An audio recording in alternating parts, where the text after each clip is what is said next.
Alright, hello artists, this is Mike the Fox from Space Smut Comics. I had a little time this morning, so I figured I'd do just a quick tutorial.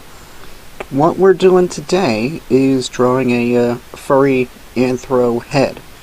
And this is something I actually struggled with for a while, which is not so great when you're a furry artist, but a couple things I picked up, figure I'd share them. So, when I draw a furry head in, let's say I draw most in my comic Lieutenant Freya, usually obviously start with the base circle. And that's what that really is it's not like the whole head goes in there and I try to cram everything inside it. What this is it's the top of the skull. So if this were, a human-based drawing, you'd have the top of the skull there, the nose would go there, the jaw would go there. But we're not drawing a human. So I start with a nice little base circle, and what I do here is draw a little circle down the center, and the circle is, it's tighter at the top, depending on how far to the left or right I want to go. So I'll start with that. Then I give one in the middle, and that's not necessarily my eye line, it's just breaking it in half for visual. And what I'll do then is I'll bring out the muzzle. And I'm usually drawing foxes, so it's a bit of a longer muzzle. If you're drawing cats, you can stop it around here. If you're drawing bunnies, stop it a little farther.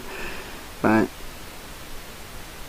then I bring that down to the bottom of the circle, and that's not necessarily where the muzzle is going to connect with the rest of the face, that's just sort of a guide for me. And then what I found,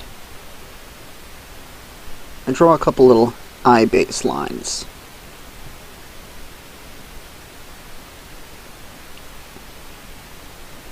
Oops.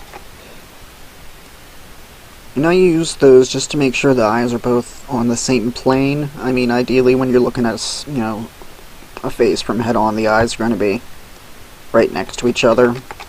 And when you're drawing 3/4 view, you tend to get a little drift if you're not really paying attention, so if you don't give yourself that guideline to follow, you're going to get wrapped up and get something that looks maybe a little like that.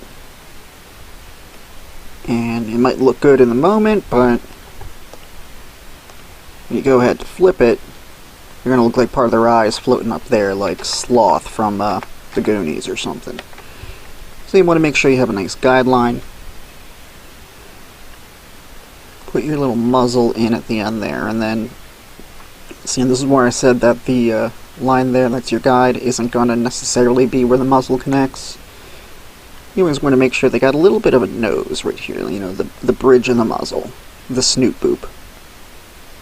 And then I bring that back to just sort of about midway towards the eye there.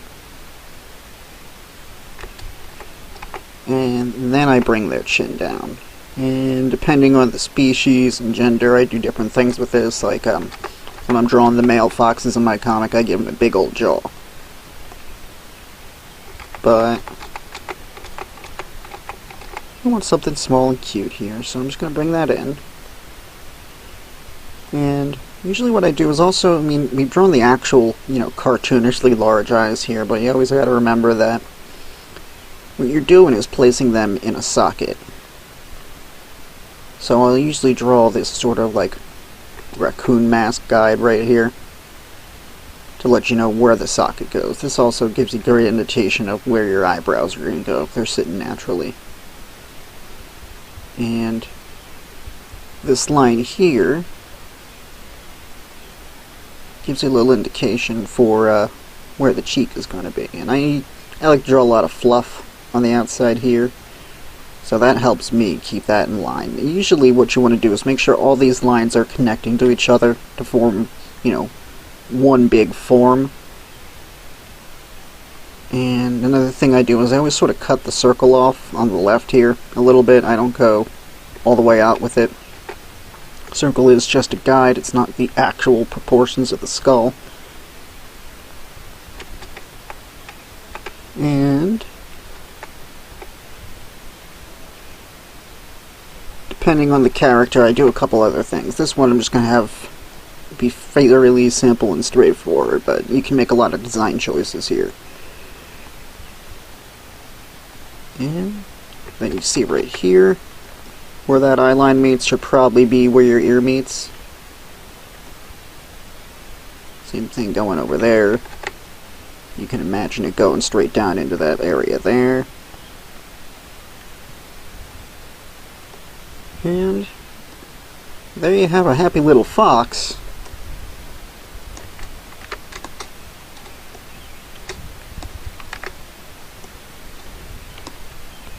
And just to show a couple other things I do when I want to be fancy with it here. Like I said, I'm just going to chop that part of the skull off there.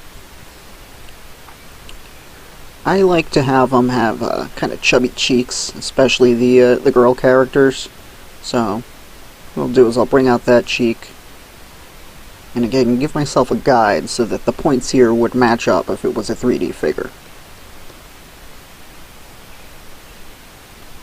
Again, depending on how slender I want that muzzle,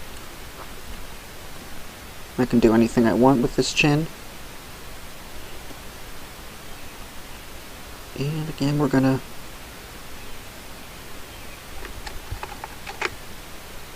build a little raccoon mask guide there about where the socket the eye sits in would be.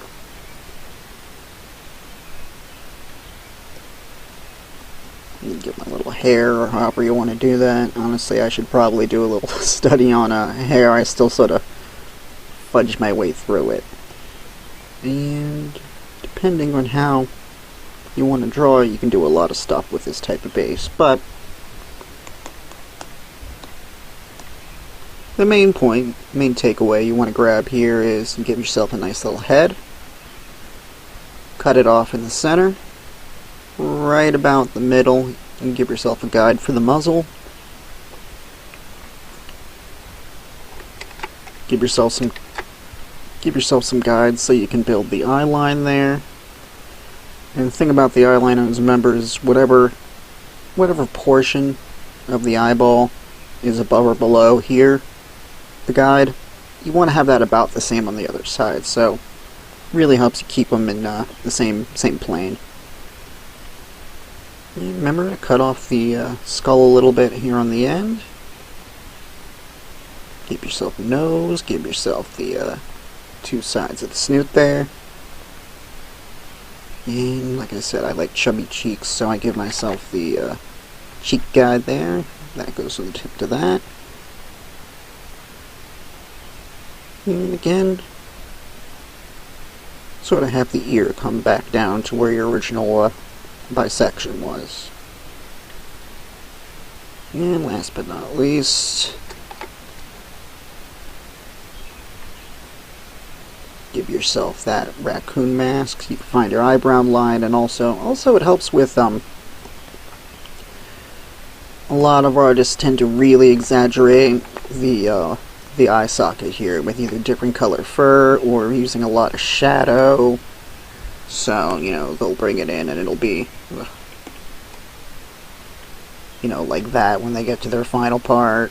And you get yourself some shading right there. And, again, you really want to remember that both sides of this face are going to be more or less the same. So if you want to give yourself a good set of guides, you're going to spend a lot less time guessing where something goes. But it is the basic process by which I draw a furry Anthro head. And what I do is I spend a lot of time standardizing this so that I wouldn't have to reinvent the wheel every time. I don't want to sit there and do a lot of guesswork every time I have to draw a new face, or I just want to be able to just run with it. So I took a weekend and I made myself this reference sheet for my main character based on the general proportions I outlined there. This is up for free on my Patreon. I'll put a link in the description if you want to use it. I have each of these sliced out so you can cut and paste them into your projects.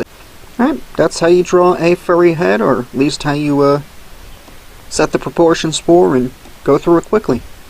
I'll probably post something more next couple days. Have a good one, kids.